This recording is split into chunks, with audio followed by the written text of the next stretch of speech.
Hello and welcome to this special edition of Fair and Square. In this show, we square up and square with famous personalities. It is exactly 28 years since the Congress government of Mrs. Indira Gandhi at the centre called out the army to evict Sant Jarnail Singh Bhindranwale and his armed comrades from the Golden Temple complex. The man handpicked for a very difficult and sensitive army operation, codenamed Operation Blue Star, was Lieutenant General Kuldeep Singh Brar, then a Major General, and also referred to as Bulbul Brar by his friends. Lieutenant General Brar, who leads a retired life in Mumbai now, is a highly distinguished officer who is also highly controversial.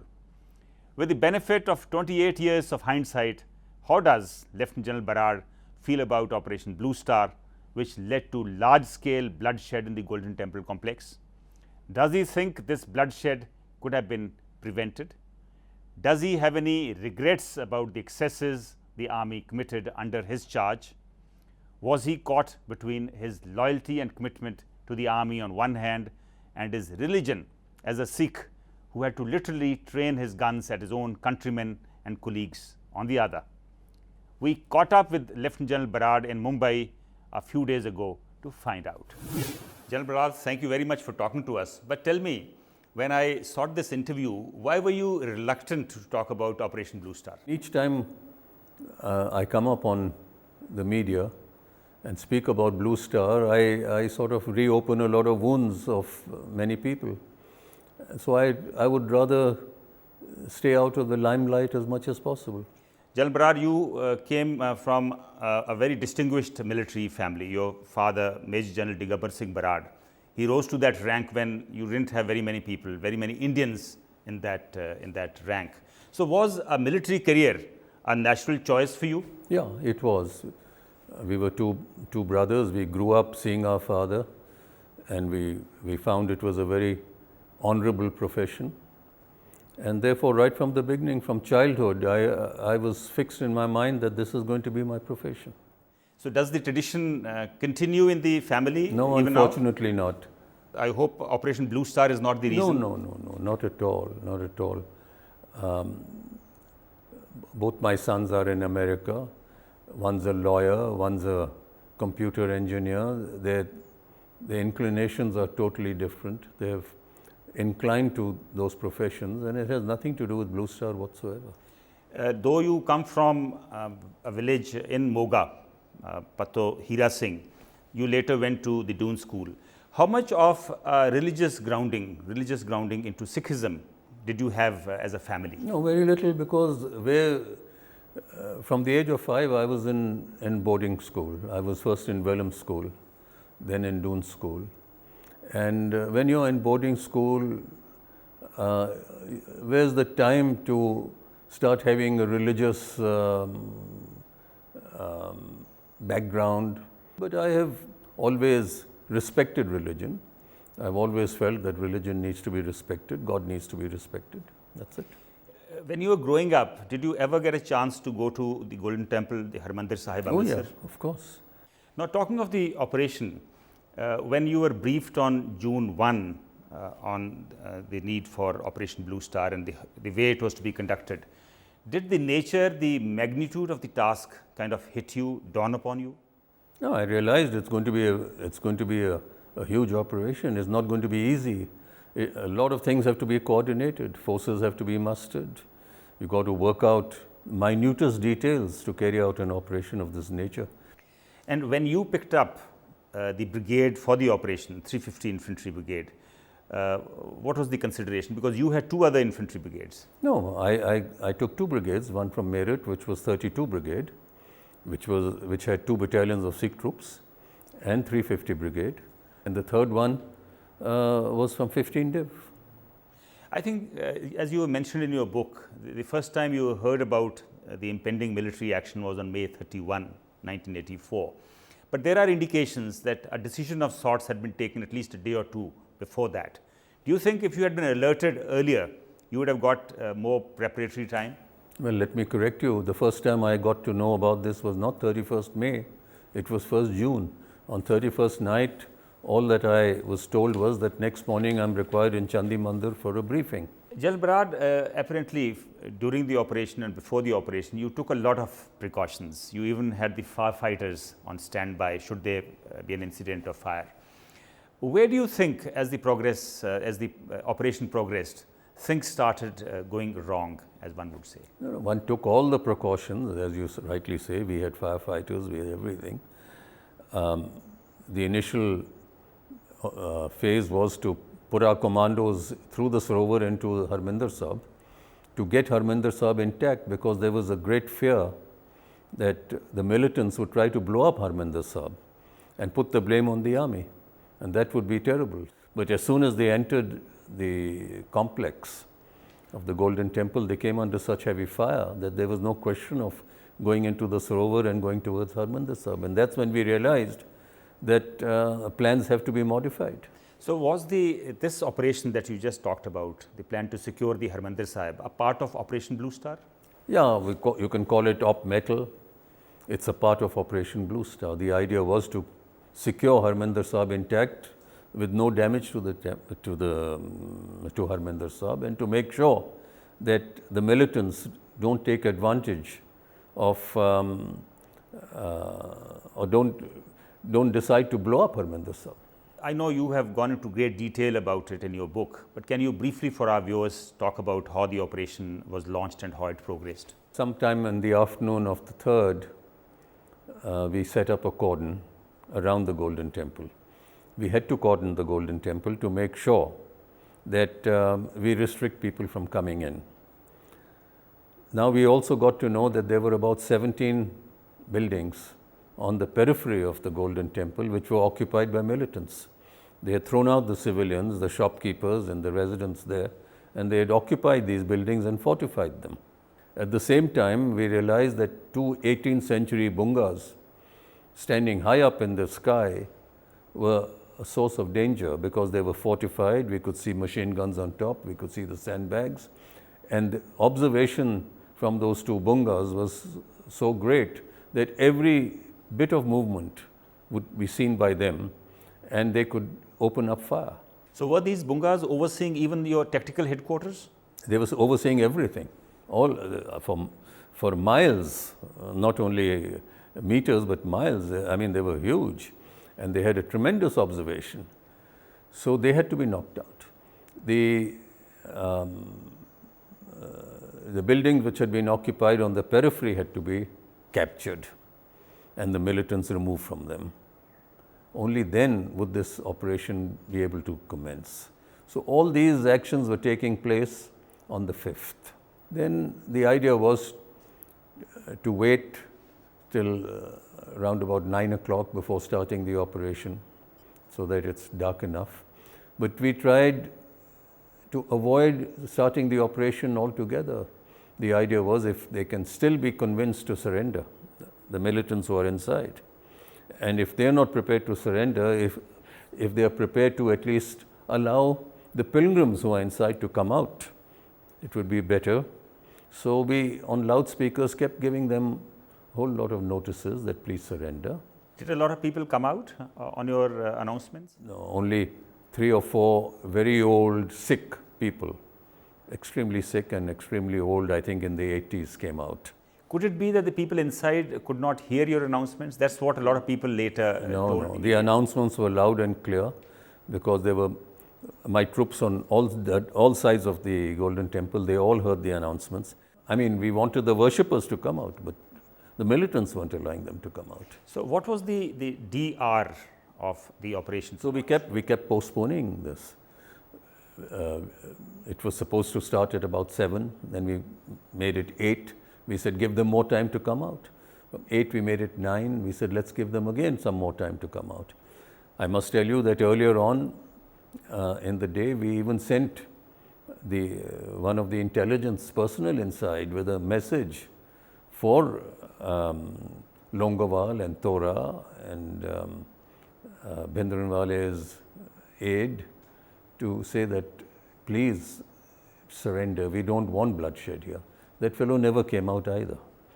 So the question is, we knew that the militants and Bhindranwala were absolutely hell-bent on going through with this operation. So having postponed it from 7 to 8 and 8 to 9, we couldn't postpone it much further because the operation had to be over before dawn. And I think by about 5 o'clock in the morning, it's dawn. It's in summer months, that's right, about 5 o'clock is daylight. 5 o'clock in the morning. So we said if we postpone it to 10 or we postpone it to 11, we'll have only 4 hours or 5 hours. And looking back, I think maybe you should have started earlier so that it should have given you more time. But to start earlier in daylight, to try and enter the Golden Temple in daylight, when we are under total observation from all ends, would have been suicidal. Even now it brought on a lot of casualties on us, but going in during daylight hours would have been impossible. When you decided that the first assault would be launched by 10 guards, was there a particular reason why you inducted that particular battalion? No. Well, one of the reasons I'll come out with just now, but let me carry on with what I was saying, that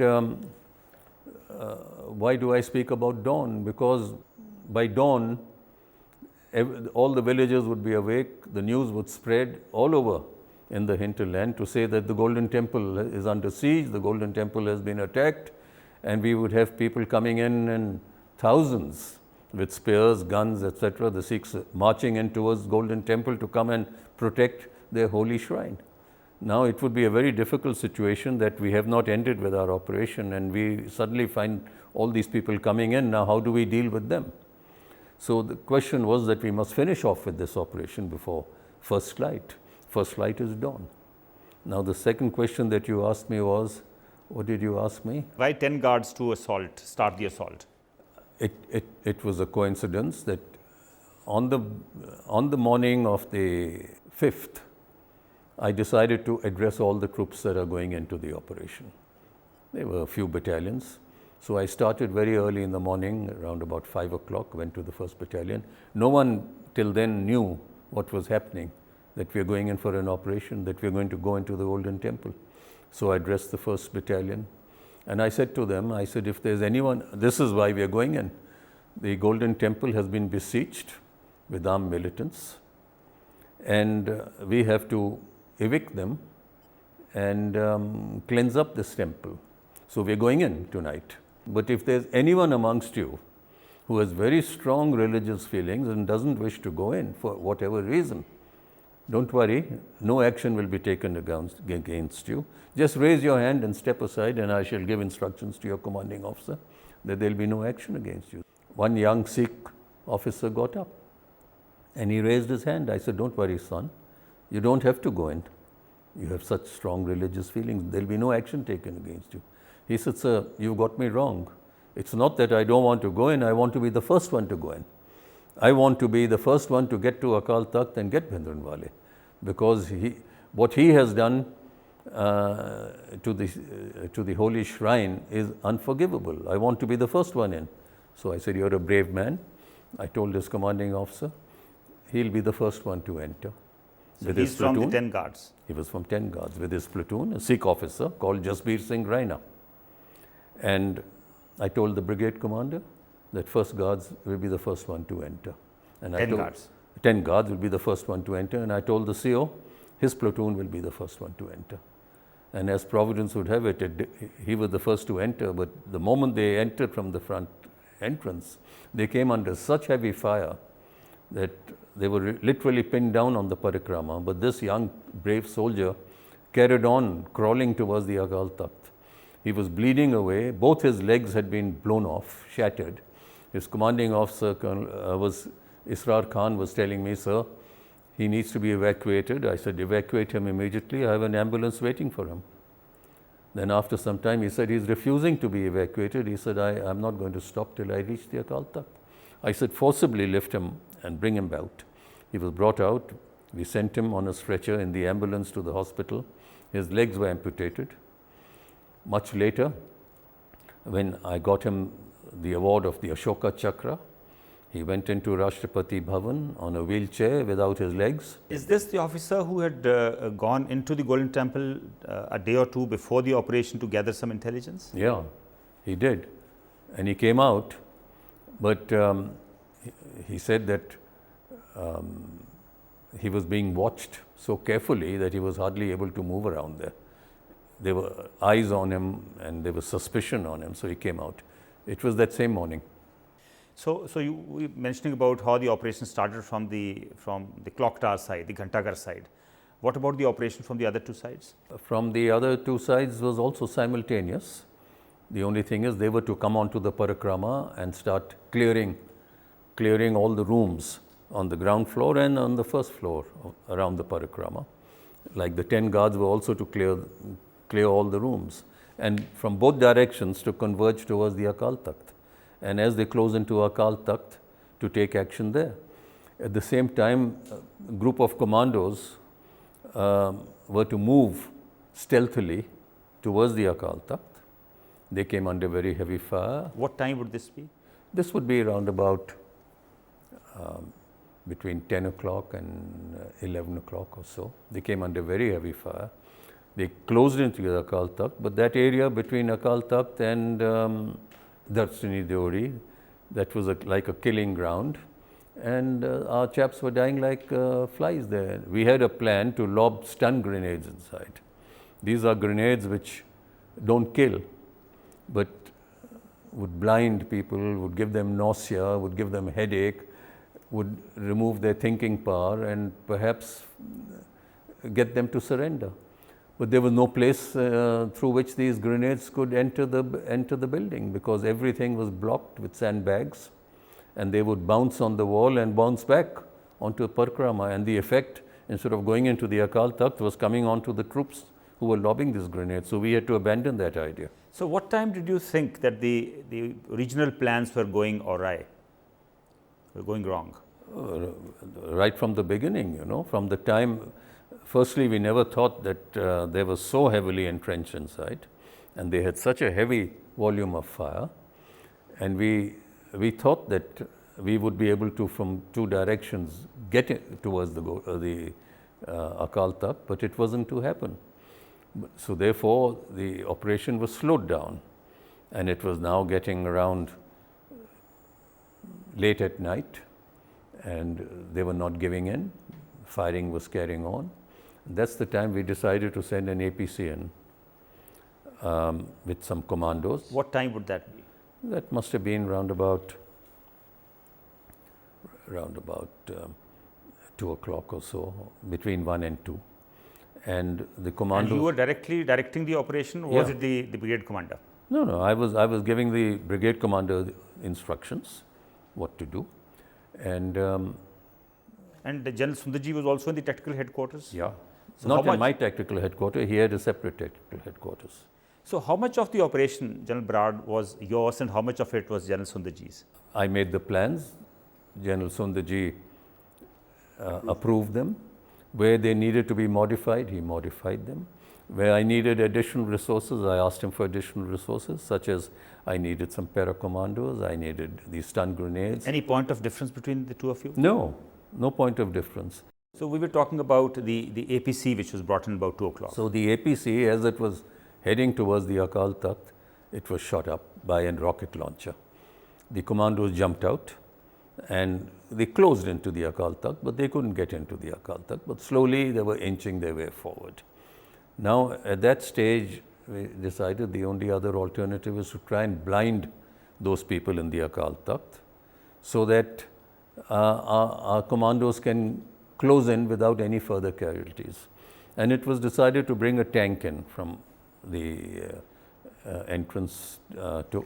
That means you already had the tanks on standby. No, the tanks were there on standby, not to take action against the Akal Takht, but to fire machine guns from the tanks if necessary. Okay, onto the rooms above the parikrama. Okay. So the tanks were to be now used to switch on their lights, and with the light have the blinding effect on these people inside the Akal Takht, so that for a few minutes they are stunned, they are blinded, and our commandos can get in. But this xenon lamp that the tank has gets fused within a minute or so. So the light gets fused. Then we had to bring in another tank. Similarly, again, after a minute, the bulb fused. A third tank came in. Now we realized this is not going to work. And it was somewhere around nearing 3 o'clock or so. It's at that time that General Sundarji had to get in touch with Delhi and get instructions to be allowed to use the main gun. And he said, without destroying the Akal Takht, let us try hitting the top part of the Akal Takht, so that with the sound of the tank guns firing, Bhindranwala and his group may still give up the fight and they may surrender. So we used the main gun, trying as far as possible that there should be minimum damage to the Akal Takht. I think that had its effect. What time did the okay to use the main gun of the tank come in? I think round about 4 o'clock or so. So who do you think gave the okay? Was it Mrs. Gandhi, was it General Vaidya, or who? I wouldn't be able to comment on that, but I know that General Sundarji received his okay from Delhi.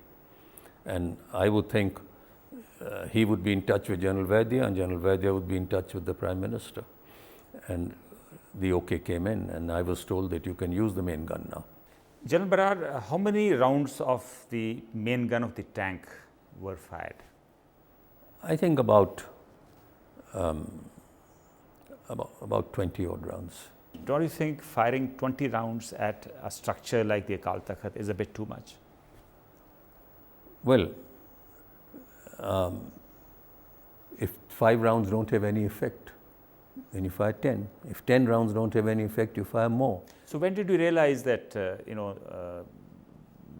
it is having an effect? When the firing stopped. When the firing stopped, we realized that it has had its effect, and our commandos got in.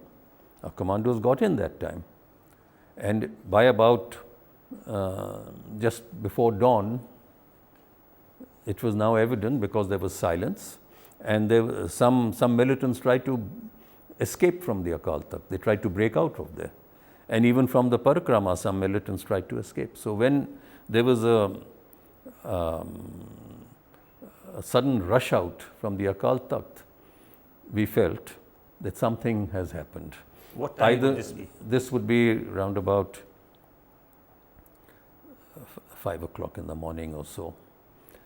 That either Bhindranwala has escaped, and there's panic and nervousness, and therefore people are wanting to escape, or he's dead. And once again, there's panic and nervousness, and people are wanting to escape and give up the fight. During this entire operation, was any effort made to reach out to either Bhindranwale or Shah Beg Singh? During the operation? No. Or before the operation? Oh yeah, before the operation, yes. There was no way that we could reach out to them, but we asked the intelligence agency in Amritsar to somehow or the other reach out to them, and they said, we have reached out, we've sent in our emissaries, we've tried our best, but the answer is no every time. There's no question. And in fact, 1 or 2 of our people haven't even come out, haven't returned, and therefore we can't take such risks. So there was no other way that we could reach out to him. So in your opinion, the whole operation was over by about 5 o'clock, 6 o'clock in the morning of 6th By about 5 o'clock June? on the morning of 6th. It was over. General Brar, in your But then sporadic firing carried on the whole day. I mean, everyone had not been eliminated, and some people who were still holding out in some of the rooms on the Parikrama and in some corners of the Golden Temple were still firing stray shots at the soldiers. And that continued the whole of That June 6th? continued most of the day. There would be a lull for 2 hours, 3 hours, nothing happening, and we are trying to clear up the area, and then suddenly a few shots being fired again. This carried on. I think this carried on even till June 8 when the President of India visited the Golden even Temple. when the President of India came, the odd fellow who was still hiding, because there were shelters in the basements. You know, they had basements below the Parikrama, and there were people hiding in there with weapons. So on June 8, when the President visited the Golden Temple, do you think the person who fired actually made an attempt to kill the President? Well, possibly, but the fire was not really at the President. One of our officers, a chap called Colonel Chaudhary, who was the CEO of the para commandos, he got hit. Was he around the He was around. He was one of the cordons. He was around the president. So whether they were trying to hit the president or just shoot into the people around the president, I can't say. General Sundarji had mentioned that the troops went in humility and with prayer on their lips. Now, the general feeling is that that may have been in the initial stages, but at the final stages, when you started firing the tank, it was anything but humility. I say what General Sundarji says is absolutely correct. Even when you were firing the tank, you were wishing you didn't have to do it. You were wishing still, I wish even now that the white flag is brought out and Bhindranwala's life is saved and everyone's life is saved and they surrender and there's no bloodshed. That humility was there all through. No one was bloodthirsty. No one was seeking blood, let me tell you that. No one felt happy about doing what they had to do, but it was something that could not be avoided. What was the kind of atmosphere around the tactical headquarters Tense. where you were? Tense, watching everything and wondering, the news was coming in, heavy casualties, people are dying, people are getting wounded. How many more casualties can we accept? How long is this going to take? Is there anything else we can do to soften their defenses? So there was a feeling of concern. General Sundarji was asking me every now and then, what's the latest, what is happening? And I said, my fear is with all these shots being fired all around, that a fire doesn't start somewhere. Because if a fire starts and the buildings start burning, it will be terrible. So that fear was there all the time also, and we had firefighters ready if something like that happens to rush in with their firefighting equipment. General Brar, tell me, was the top-down method tried, sending para-dropping troops from the air and occupying the top of the buildings? No, I think that was found to be impracticable because the whole area was fortified and held, and unless you came with attack helicopters and strafed the whole place and then drop paratroopers, which would be terrible to bring armed helicopters and strafe the place, but just dropping paratroopers would be sending them into a death trap.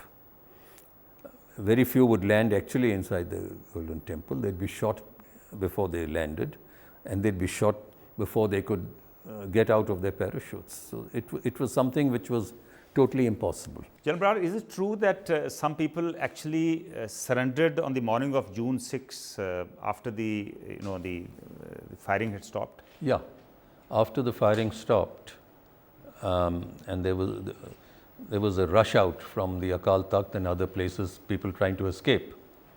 Well, some people, about 20 of them, raised a white flag and came out of the Akal Takht, and we sent soldiers to take charge of them. They said they would like to surrender, so we said, what's happened? So they said Bhindranwale is dead. So the officer asked them to show him where Bhindranwala's body is. They went and recovered Bhindranwale's body and General Shabeg Singh's body. So these people had given up the fight and wanted to surrender when they realized that they can't carry on without Bhindranwale's leadership. Where exactly was Bhindranwale's body found? I think on the first floor. First floor of the Akal Takht? Of the Akal Takht. And Shabeg Singh's in the basement. In what shape was Shabeg Singh's body? Was he, I think your book mentions that he was still clutching he was touching, he had his carbine in his hand. So it's difficult to exactly establish what time the two of them died. No, difficult to establish, but I would figure out that they must have died just minutes before the rush took place and people started surrendering. Which is about 6 o'clock or 7 o'clock? Around about 6 o'clock. And amazingly, much later in the day, we were receiving messages from Delhi. The information broadcasting minister was H.K.L. Bhagat. We were being queried that is Bhindranwale actually dead? We said, of course he's dead. His body was put on a slab of ice. His supporters, his followers, they've come, they've touched his feet. The intelligence agencies and the police have come and identified the body. We're getting ready to hand over the body to the family. He says, because we have news that he has escaped and he's in Pakistan. And they're going to show him on television on the 30th of June. So I said, Mr. Bhagat, there's nothing I can add to that. If they're going to show him on television, you please watch it. As far as I'm concerned, he's dead. So these sort of stories were being spread and whipping up the emotions of the So what happened on June 30 when Bhindranwale was supposed to appear on Pakistan television? Nothing happened. I was also awake, watching television. You also watched PTV? Of course. We were all waiting to see him appear on television, but we knew he's not going to appear on television. So there was no announcement, there was nothing. Who cremated the bodies of Bhindranwale and His Shafiq family, and others? his family.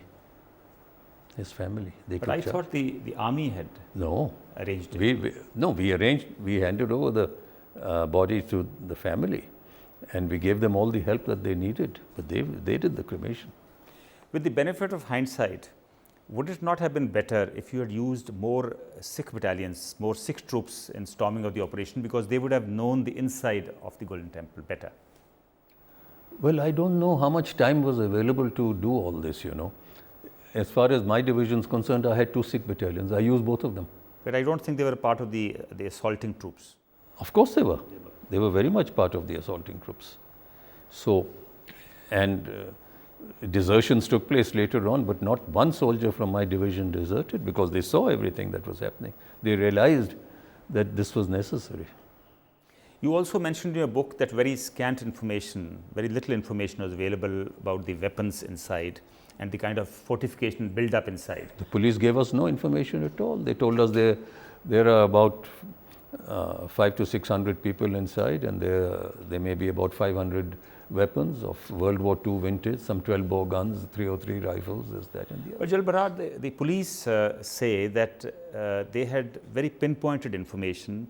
They had listed out the weapons inside.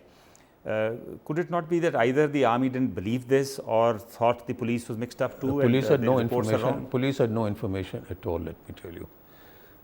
Weeks in advance, the police had sort of washed their hands off this.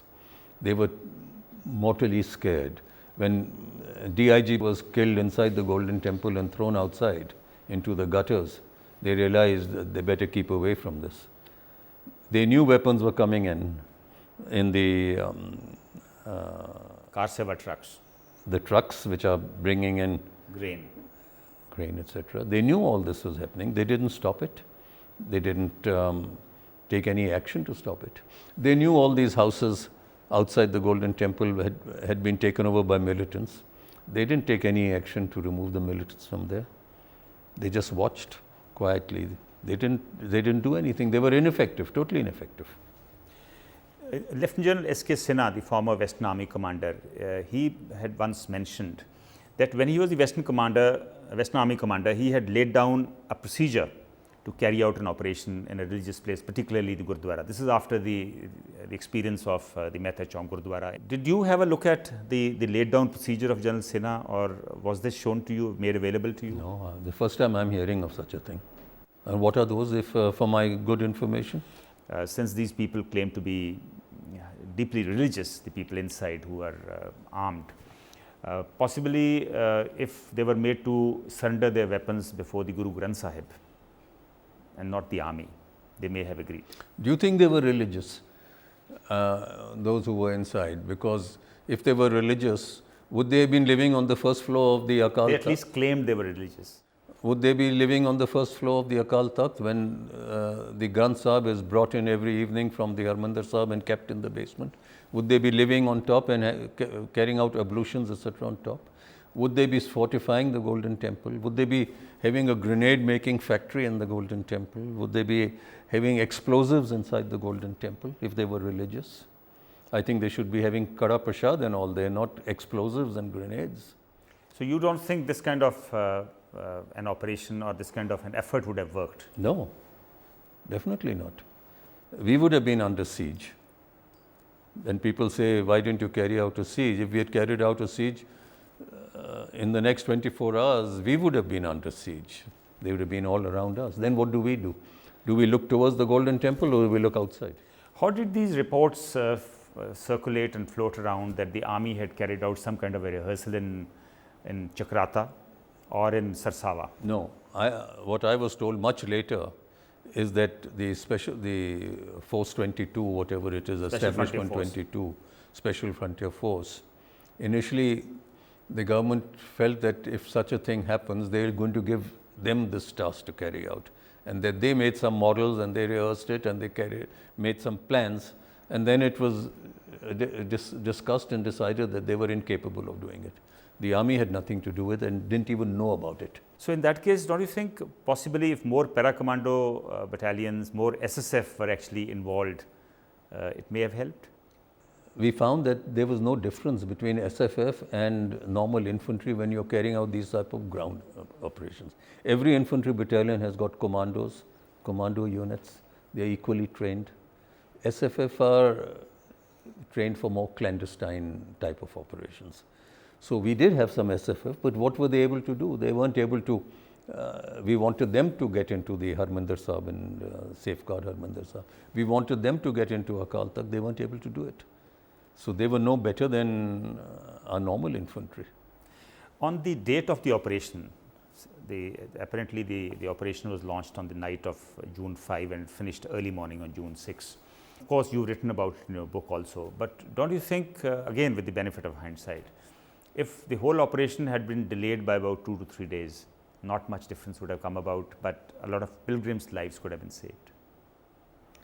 I can't comment on that because these are political decisions as to whether it could have been delayed 2 days or 3 days or 4 days. There are many people who say, there are some people who say that actually some sort of secret communication was received by Indira Gandhi from maybe the KGB to say that that Khalistan is about to be declared. And if it is declared, Pakistan forces will cross the border. There's a possibility of Punjab police deserting and joining in Khalistan. The Hindus from Haryana, from Punjab would be rushing out to Haryana. The Sikhs from Haryana and Delhi would be rushing into Punjab. The flag of Khalistan would be raised. But isn't that too much of a supposition? Well, everything is a supposition here, you know. No, why I'm saying this is that even if the Akali Dal had launched its morcha on June 3 as they were trying to do, even if Bhindranwale had made some kind of announcement, I don't think the situation could not be handled. It could still be handled. That is something, I'm sure that Mrs. Gandhi with her cabinet and her advisors, they must have sat together and discussed this. As you know, even her broadcast was delayed. When she came on, she was supposed to broadcast, I think, at 9 o'clock and delayed half an hour or 45 minutes. I believe that she was still trying, through her emissaries, to resolve this issue with the Akali leaders and the SGPC about the morcha. Then I remember there is a lot of resentment on this particular aspect, and that's why I want to ask you this. Sometimes in May 1985, the President of India gave the awards, gallantry awards, to some of the people who were involved in Blue Star. This included this captain that you mentioned. I think 5 Ashok Chakras were given, 12 Kirti Chakras, some Shaurya Chakras were given. Do you think it is right to award one's own soldiers for an action against one's own people? No, they're not being awarded for an action against their own people. They're being rewarded for an action that they took to safeguard the integrity of the country at personal risk, and they gave their life or they gave their blood against all odds. I mean, it's for an act of bravery. So it's not a question of an act of bravery against your own. General Brar, the argument is that the heroes of 1857 mutiny are those days in the units which took part. Those units don't celebrate that as battle honors. You tell me, if you as a military commander send your troop in for a certain action and he displays gallantry beyond the call of duty, do you not reward him for it? It's not a question of rewarding him for fighting against his own people. It's for an act of valor beyond the call of duty which he has been ordered to carry out, you have to reward him. I can't imagine you not rewarding a person. Other thing that happened in June 1984 were these mutinies in some of the army units. Why do you think this happened? The question is, there were a lot of stories being floated around. After this, a whole lot of stories get floated around, and it reaches Ranchi and Pune, and people get emotionally charged. They are told that the Granth Sahib was burned. They are told that the Golden Temple has been brought down. They don't have time to think. They are mentally disturbed. They are emotionally charged, and they mutinied. Why didn't even one soldier from all the Sikh troops which were under my command mutiny? Because they saw everything for themselves. So where leadership was I think poor. that's a very valid point you raised. Now, your troops did not mutiny because they saw things for themselves. Yeah. But the problem was that in a lot of other places, no information was given out. Even senior officers were not in the know of what was going on. So in one aspect, when this thing happened, it should have, the leadership, the commanding officers, the brigade commanders should have been able to explain to their troops why it happened. But only if they were explained about it themselves. I believe a lot of senior officers even did not know what was going on. That I don't know. All I know is that I knew what was going on, and I spoke to all my troops about it, each one of them. Now, the other thing which I remember happened in 1984 was a lot of looting by some of the troops around the Golden Temple. I think a particular unit was 26 Madras, which had indulged in a lot of looting. Not at all. Not at all. Not at all. I believe there were court of inquiries which established this, General Brar. I'm not aware of it. I'm not aware of it because as long as I was there, there was no looting whatsoever. The other thing, you mentioned this in your book, that some people were indeed shot with their hands tied behind. You explained how it happened. You were very candid about it in your No, I've said there were no, in my book I've said the question doesn't arise, and this is a false story put out by Chelane. We didn't tie anyone's hands behind their backs and shoot them. There's no question about it. No, not exactly in this manner, but there were some people, I think this is how we explained it in your book, that some people had been arrested, their hands had been tied behind, and then there was a commotion, one of them tried to, you explained how it happened. That's a different matter. But the fact is that some people did we didn't end sort up, of line them up and shoot them. Yeah, but was action taken against a soldier who actually indulged in this kind of shooting? I'm not aware of it. I'm not aware of any such report being made that people were shot. No, as I said, the way this incident happened, was there an inquiry as to how this happened? I can't recollect. Now, the other thing, there's been a lot of criticism, and this impression continues to remain, that much more force was used than was necessary. How would you comment on that? I don't think more force was used, because even with this force we weren't able to achieve the task in the time frame that we wanted to. I mean, in the manner we wanted to. We had to bring in additional forces. So now this is an incident which the whole operation took place about 28 years ago. How do you think a sense of closure can come about? A sense of closeness can come about if the Sikhs, the educated Sikhs, look at things in a dispassionate manner. I mean, look at the events and convince themselves that such a thing shouldn't happen in future. A place of religion should never be turned into a fortress in future. It should remain a place of religion, and we should not use force to achieve our ends inside places of religion. General Brar, it's now almost 28 years since the operation. I'm sure you must have kind of done a lot of introspection. You obviously justified it that as a disciplined soldier, as a loyal soldier, this is what you did, and this is exactly how it should have been done. This is how you felt then. Do you still feel the same? Definitely. I still feel the same. But does it occur to you that in history, possibly in Sikh history, your name may not find a very bright mention? As a soldier, I did what I was required to do. And I carried out an order which I considered to be a legitimate order. I made sure that minimum force was used. I made sure that places of religious importance were safeguarded to the extent possible. There's nothing better I could have done. But does it bother you that in Sikh history your name would be written in black letters? Let it be written in black letters. It's already written in black letters in many places. As it is, many people want me dead. Well, let them have me. I notice there is a lot of stuff which is being written on the net about you. I know. So I'm sure that bothers you. No? Of course it does. It does, but I can't put an end to it. It is now 28 years since the operation. Now, I'm sure people want to know how you feel about it.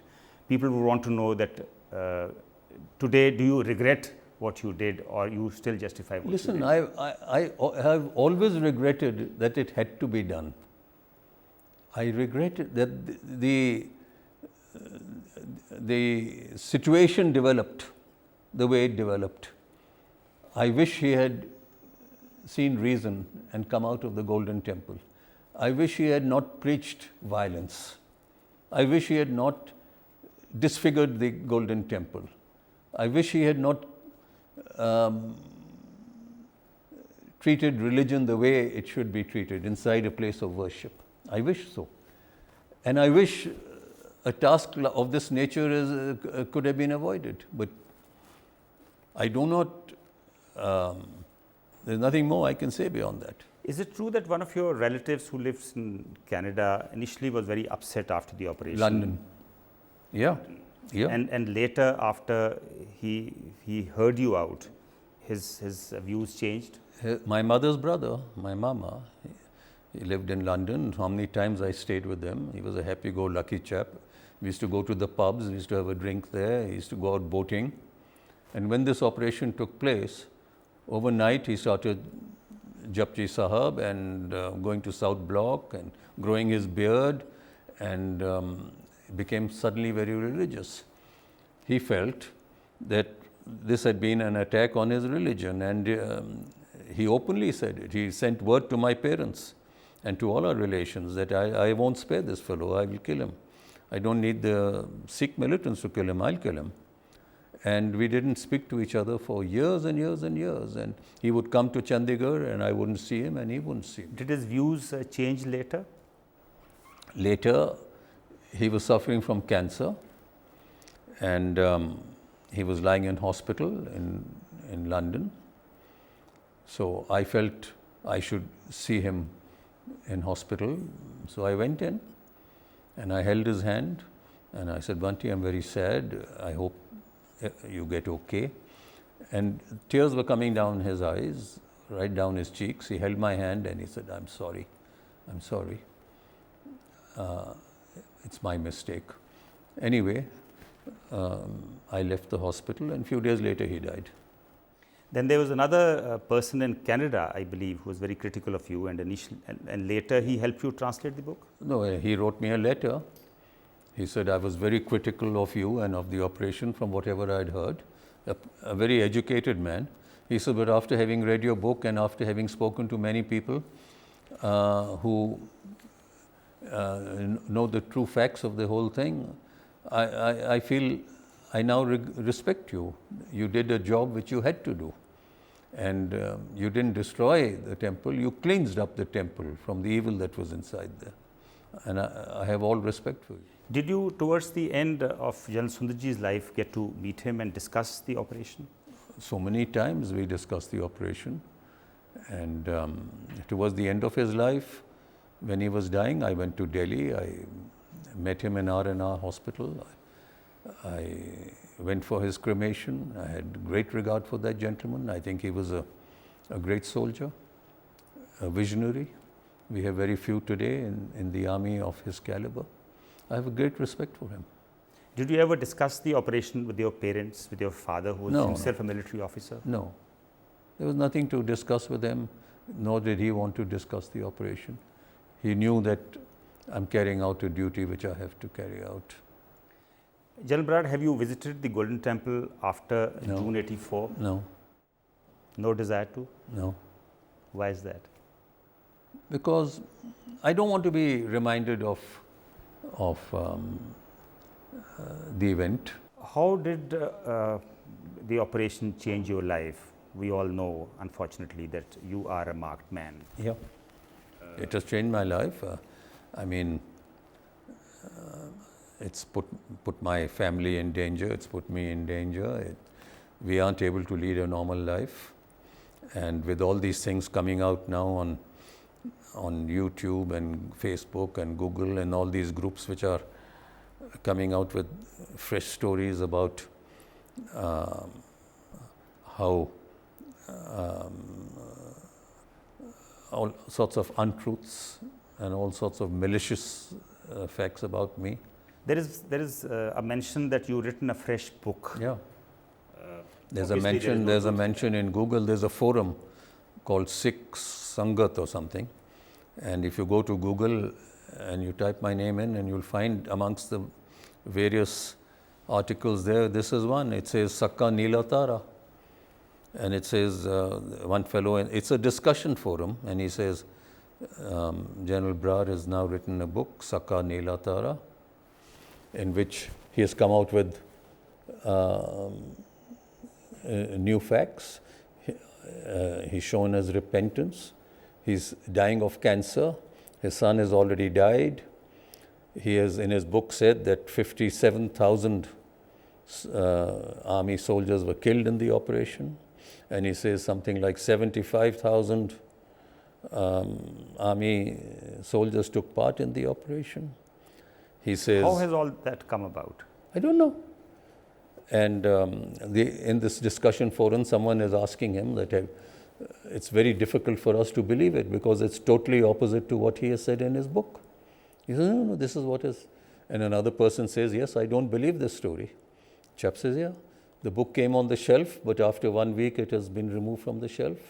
Another chap says, I have a copy of the book. So then another fellow says, then why don't you put a copy of that onto internet so that we all can read it.